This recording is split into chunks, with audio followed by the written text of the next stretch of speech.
हमारी प्रतिदिन की रोटी कार्यक्रम का स्वागत। आज का ध्यानांश जीवन के लिए आरंभक की नियमावली।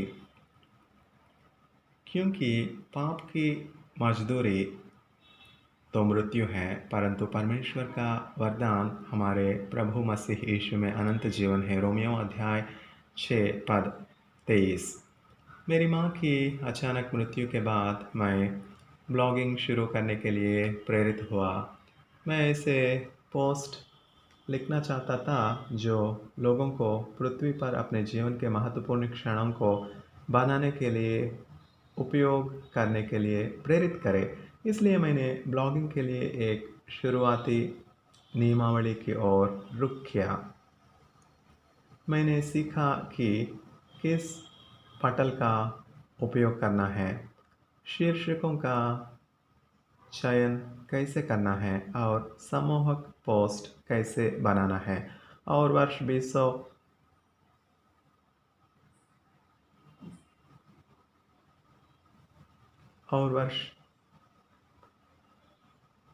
2016 में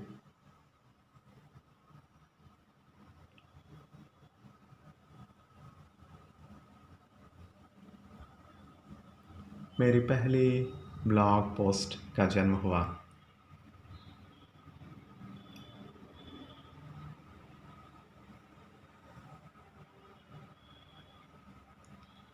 पौलुस ने एक शुरुआती नियमावली लिखा जो बताता है कि कैसे अनंत जीवन प्राप्त किया जा सकता है। रोमियो अध्याय 6 पद 16 से 18 में वह इस तथ्य की कि हम परमेश्वर के प्रति विद्रोह में जन्म लिए थे, पापी के साथ इस सत्य की तुलना करता है कि यीशु हमें अपने पाप से दूर करने के लिए, विमुक्त करने के लिए में मदद कर सकता है। पद 18। इसके बाद पौलुस पाप का दास और परमेश्वर का दास होने और उसके जीवनदायक तरीकों के बीच अंतर का वर्णन करता है। पद 19 से 20। वह यह कहते हुए आगे बढ़ता है कि पाप की मजदूरी तो मृत्यु है, परंतु परमेश्वर का वरदान हमारे प्रभु मसीह यीशु में अनंत जीवन है। पद 23।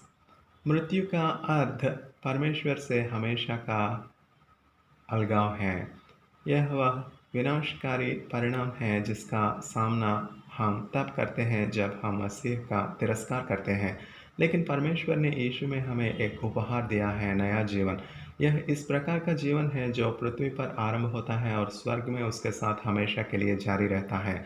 पौलुस का आरंभिक अनंत जीवन की नियमावली हमारे सामने दो चुनाव रखती है। पाप का चुनाव जो मृत्यु की ओर ले जाती है, या यीशु के उपहार का चुनाव जो अनंत जीवन तक पहुंच जाता है। आप उसके जीवन का उपहार स्वीकार करें, और यदि आपने पहले ही मसीह को स्वीकार कर लिया है तो आप आज दूसरों के साथ इस उपहार को साझा कीजिए। आप कैसे वर्णन करेंगे कि यीशु मसीह के द्वारा अनंत जीवन का मुफ्त उपहार प्राप्त करने का क्या मतलब है? पाप का दास और परमेश्वर का दास होने और उसके जीवनदायक तरीकों के बीच अंतर क्या है? हे यीशु, मुझे प्यार करने और मुझे माफ़ करने के लिए धन्यवाद।